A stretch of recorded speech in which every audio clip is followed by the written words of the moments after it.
ಮಾತಾಡಿದ್ದಾರೆ. ಹ್ಮ್ so deep mind ಅಂದ್ರೆ ಏನು, ಅವರು ಹೇಗೆ ಕೆಲಸ ಮಾಡ್ತಾರೆ, ಅವರ ಗುರಿ ಏನು, AGI ಬಗ್ಗೆ ಏನು ಯೋಚನೆ ಮಾಡ್ತಾರೆ, ಇದನ್ನೆಲ್ಲ ಸ್ವಲ್ಪ ಆಳವಾಗಿ ನೋಡೋಣ. ಖಂಡಿತ. ಇದರಲ್ಲಿ ಮುಖ್ಯವಾದ ವಿಷಯ ಅಂದ್ರೆ ಗೂಗಲ್ ಸಾಮಾನ್ಯವಾಗಿ ಪ್ರಾಡಕ್ಟ್ಸ್ ಮೇಲೆ ವಾಣಿಜ್ಯ ದೃಷ್ಟಿಯಿಂದ ಯೋಚನೆ ಮಾಡಿದ್ರೆ ಹೌದು. ಡೀಪ್ ಮೈಂಡ್ ಅದನ್ನ 2014ರಲ್ಲಿ ಗೂಗಲ್ ತಗೊಂಡಿದ್ದು. ಆದ್ರೆ ಅವರ ಮುಖ್ಯ ಫೋಕಸ್ ಯಾವಾಗ್ಲೂ ಮೂಲಭೂತ ಸಂಶೋಧನೆ ಮೇಲೆಯೇ ಇದೆ. ಅವರದ್ದೇ ಒಂಥರ ಕಲ್ಚರ್. ಓಕೆ. ವಿಡಿಯೋದಲ್ಲಿ ಒಂದು AI ಫಾರ್ ಸೈನ್ಸ್ ಫೋರಂ ಬಗ್ಗೆ ಹೇಳ್ತಾರೆ. ಅಲ್ಲಿ ಬರೀ AI ಎಕ್ಸ್ಪರ್ಟ್ಸ್ ಮಾತ್ರ ಇರ್ಲಿಲ್ವಂತೆ. ಖಂಡಿತ ಇಲ್ಲ. ಅದೇ ವಿಶೇಷ. ಅಲ್ಲಿ ನೋಬೆಲ್ ಪ್ರಶಸ್ತಿ ವಿಜೇತರು, ಆಮೇಲೆ ಮೆಡಿಸಿನ್, ಮ್ಯಾಥ್ಸ್, ಹೀಗೆ ಗೇಮ್ ಡೆವಲಪ್ಮೆಂಟ್, ಹೀಗೆ ಬೇರೆ ಬೇರೆ ಫೀಲ್ಡ್ನ ದಿಗ್ಗಜರೆಲ್ಲ ಭಾಗವಹಿಸಿದ್ರು. ಅಂದ್ರೆ ಬರೀ ಟೆಕ್ ಕಾನ್ಫರೆನ್ಸ್ ಅಲ್ಲ ಇದು. ಅಲ್ಲದೇ ಅಲ್ಲ, ಇದು ಪಾಲಿಮ್ಯಾಥಿ ಅಂದ್ರೆ ಬಹುಮುಖ ಪ್ರತಿಭೆಯ ಪ್ರಾಮುಖ್ಯತೆಯನ್ನ ತೋರಿಸುತ್ತೆ. ಒಂದೇ ವಿಷಯದಲ್ಲಿ ಡೀಪ್ ಆಗಿ ಗೊತ್ತಿರೋದಷ್ಟೇ ಅಲ್ಲ, ಬದಲಾಗಿ ಹಲವು ವಿಷಯಗಳಲ್ಲಿ ಆಸಕ್ತಿ, ತಿಳುವಳಿಕೆ ಇಟ್ಕೊಂಡು ಅವುಗಳ ಮಧ್ಯೆ ಕನೆಕ್ಷನ್ ನೋಡೋದು. ಡೀಪ್ ಮೈಂಡ್ ಸ್ಥಾಪಕ ಡೆಮಿಸ್ ಹಸಾವಿಸ್ ಅವರೇ ದೊಡ್ಡ ಉದಾಹರಣೆ. ಹೌದು, ಕೇಳಿದ್ದೀನಿ. ಮೊದಲು ಚೆಸ್ ಪ್ಲೇಯರ್, ಆಮೇಲೆ ಗೇಮ್ ಡಿಸೈನರ್, ನರವಿಜ್ಞಾನಿ ಕೂಡ ಆಗಿದ್ರು. ಓ ಹೌದಾ. ಅದಾದ್ಮೇಲೆ AI ರಿಸರ್ಚ್ಗೆ ಬಂದ್ರು. ಸೊ ಈ ಬೇರೆ ಬೇರೆ ಫೀಲ್ಡ್ಗಳ ಜ್ಞಾನವನ್ನೇ ಸೇರಿಸಿ ಹೊಸ ದಾರಿ ಕಂಡಿಡಿಯೋದು ಅವರ ವಿಧಾನ. ಸೊ ಕ್ಯೂರಿಯಾಸಿಟಿನೇ ಮೈಂಡ್ ಡ್ರೈವ್. ದುಡ್ಡಿಗಿಂತ ಕಲಿಯೋ ಆಸಕ್ತಿ ಅಲ್ವಾ? ಕಷ್ಟದ ಸೈಂಟಿಫಿಕ್ ವಿಷಯಗಳನ್ನ ಕೂಡ ಸಿಂಪಲ್ ಡೆಮೋ ಮೂಲಕ ಎಲ್ರಿಗೂ ಅರ್ಥ ಮಾಡ್ಸೋಕ್ ಟ್ರೈ ಮಾಡ್ತಾರಂತೆ. ಹೌದು, ಅದು ಅವರ ಒಂದು ಪ್ರಮುಖವಾದ ಪ್ರಯತ್ನ. ಆಫೀಸ್ ಒಳಗಡೆ ನಡೀತಿರೋ ಕೆಲವು ಪ್ರಾಜೆಕ್ಟ್ಸ್ ಬಗ್ಗೆನೂ ಮಾಹಿತಿ ಇದೆ. ಉದಾಹರಣೆಗೆ ಆಲ್ಫಾ ಪ್ರೂಫ್. ಆಲ್ಫಾ ಪ್ರೂಫ್ ಅಂದ್ರೆ? ಅದು ಇಂಟರ್ನ್ಯಾಷನಲ್ ಮ್ಯಾಥ್ ಒಲಿಂಪಿಯಾಡ್ ಇದೆಯಲ್ಲ, ಆ ತರದ ಕಠಿಣ ಗಣಿತ ಸಮಸ್ಯೆಗಳನ್ನ ಸಾಲ್ವ್ ಮಾಡೋ ಮಾಡೆಲ್. ಓ ವಾವ್. ಬರೀ ಉತ್ತರ ಕೊಡೋದಲ್ಲ, ಲೀನ್ ಅಂತ ಒಂದು ಫಾರ್ಮಲ್ ಮ್ಯಾಥ್ಸ್ ಲ್ಯಾಂಗ್ವೇಜ್ ಇದೆ. ಅದರಲ್ಲಿ ಸ್ಟೆಪ್ ಬೈ ಸ್ಟೆಪ್ ಲಾಜಿಕ್ ಅನ್ನ, ಅಂದ್ರೆ ಚೈನ್ ಆಫ್ ಥಾಟ್ ಅನ್ನ ಪಕ್ಕಾ ದಾಖಲಿಸುತ್ತೆ, ಪ್ರೂಫ್ ಕೊಡುತ್ತೆ. ಅಂದ್ರೆ ಸುಮ್ಮನೆ ಗೆಸ್ ಮಾಡೋದಲ್ಲ, ಹೇಗ್ ಬಂತು ಉತ್ತರ ಅಂತ ನಿಖರವಾಗಿ ತೋರಿಸುತ್ತೆ. ಓಕೆ. ಆಲ್ಫಾ ಫೋಲ್ಡ್ ಬಗ್ಗೆನೂ ಕೇಳಿದ್ವಿ. ಹೌದು, ಆಲ್ಫಾ ಫೋಲ್ಡ್ ಬಹಳ ದೊಡ್ಡ ಬ್ರೇಕ್ ಥ್ರೂ. ಪ್ರೋಟೀನ್ಗಳು ದೇಹದಲ್ಲಿ ಹೇಗೆ ಮಡಚ್ಕೊಡುತ್ತೆ ಅನ್ನೋದು ಅದು ಬಹಳ ಕಾಂಪ್ಲೆಕ್ಸ್. ಅದನ್ನ AI ನಿಖರವಾಗಿ ಪ್ರಿಡಿಕ್ಟ್ ಮಾಡುತ್ತೆ. ಇದು ಬಯಾಲಜಿ, ಮೆಡಿಸಿನ್ ರಿಸರ್ಚಲ್ಲಿ ದೊಡ್ಡ ಬದಲಾವಣೆ ತರ್ತಾ ಇದೆ. ನಿಜ. ಇನ್ನು ಬೇರೆ ಪ್ರಾಜೆಕ್ಟ್ಸ್.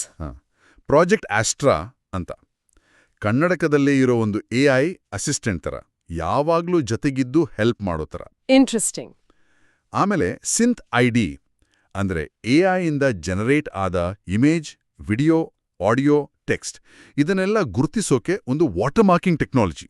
ಓ, ಅದು ಈಗ ತುಂಬಾ ಮುಖ್ಯ ಅಲ್ವಾ? ಹೌದು. ಆದರೆ ಟೆಕ್ಸ್ಟಲ್ಲಿ ವಾಟರ್ ಮಾರ್ಕ್ ಮಾಡೋದು ಸ್ವಲ್ಪ ಕಷ್ಟ. ಪದಗಳನ್ನ ಬದಲಾಯಿಸಿದ್ರೆ ಗುರುತು ಹೋಗೋ ಸಾಧ್ಯತೆ ಇರುತ್ತೆ. ಸರಿ, ಪುಷ್ಮಿತ್ ಕೋಲಿ ರಿಸರ್ಚ್ VP ಅವರ ಜೊತೆ ಮಾತಾಡಿದ್ರಲ್ಲ, ಪ್ರೋಗ್ರಾಮಿಂಗ್ ಫ್ಯೂಚರ್ ಬಗ್ಗೆ ಏನ್ ಹೇಳಿದ್ರು? ಈಗ AI ಎಲ್ಲ ಕೋಡಿಂಗ್ ಮಾಡುತ್ತೆ ಅಂತಾರಲ್ಲ. ಒಳ್ಳೆ ಪಾಯಿಂಟ್. ಕೋಲಿ ಅವರ ಪ್ರಕಾರ ಪ್ರೋಗ್ರಾಮಿಂಗ್ ಅಂದ್ರೆ ಬರೀ ಕೋಡ್ ಬರೆಯೋದಲ್ವಂತೆ, ಅದೊಂದು ಪ್ರಾಬ್ಲಮ್ ಸಾಲ್ವಿಂಗ್ ಪ್ರಾಸೆಸ್. ಹೇಗೆ?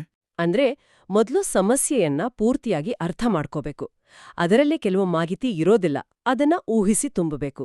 ಆಮೇಲೆ ಅದನ್ನ ಒಂದು ಫಾರ್ಮಲ್ ಅಂದ್ರೆ ಕಟ್ಟುನಿಟ್ಟಾದ ಭಾಷೆಗೆ, ನಿಯಮಗಳಿಗೆ ಟ್ರಾನ್ಸ್ಲೇಟ್ ಮಾಡಬೇಕು. ಅದು ಕೋಡಿಂಗ್. ಸೊ ಅದರಲ್ಲಿ ಕ್ರಿಯೇಟಿವಿಟಿ ಇದೆ ಅಂತ? ಖಂಡಿತ.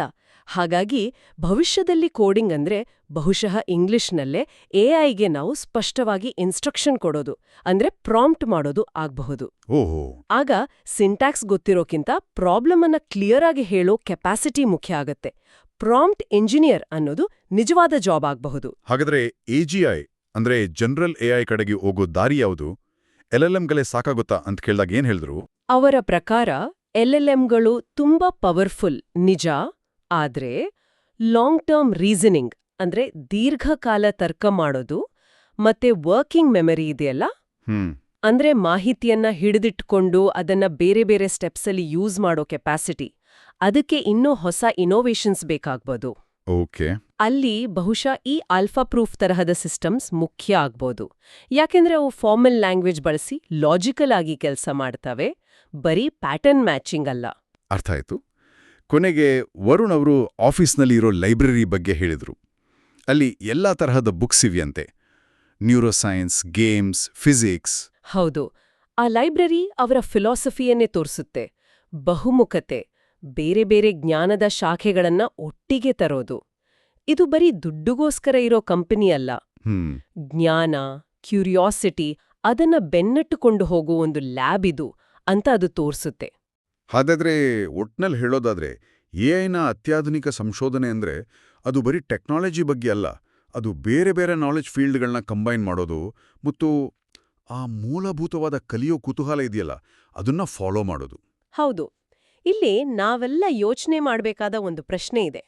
ನಿಜವಾಗ್ಲೂ ದೊಡ್ಡ ದೊಡ್ಡ ಸಂಶೋಧನೆಗಳು, ಹೊಸ ಆವಿಷ್ಕಾರಗಳು ಬರೋದು ಒಂದೇ ವಿಷಯದಲ್ಲಿ ಆಳವಾದ ಪರಿಣಿತಿಯಿಂದನಾ, ಅಥವಾ ಈ ತರಹ ಬೇರೆ ಬೇರೆ ಕ್ಷೇತ್ರಗಳ ಬಗ್ಗೆ ಇರೋ ಆಸಕ್ತಿ, ಜ್ಞಾನಗಳನ್ನ ಒಟ್ಟುಗೂಡಿಸೋದ್ರಿಂದನಾ? ಇಂಟ್ರೆಸ್ಟಿಂಗ್ ಪ್ರಶ್ನೆ. ಮುಂದಿನ ಸಲ ನಾವೇನಾದ್ರೂ ಹೊಸ ವಿಷಯ ಕಲಿಯುವಾಗ ಅದು ನಮ್ಮ ಮೇನ್ ಫೀಲ್ಡ್ಗೆ ಸಂಬಂಧ ಇಲ್ಲ ಅನ್ಸಿದ್ರೂ ಅದರಲ್ಲಿ ಅಡಗಿರೋ ಅನಿರೀಕ್ಷಿತ ಮೌಲ್ಯಗಳನ್ನ ನಾವ್ ಹೇಗೆ ಗುರ್ತಿಸ್ಬೋದು ಅನ್ನೋದನ್ನ ಯೋಚಿಸ್ಬೇಕು.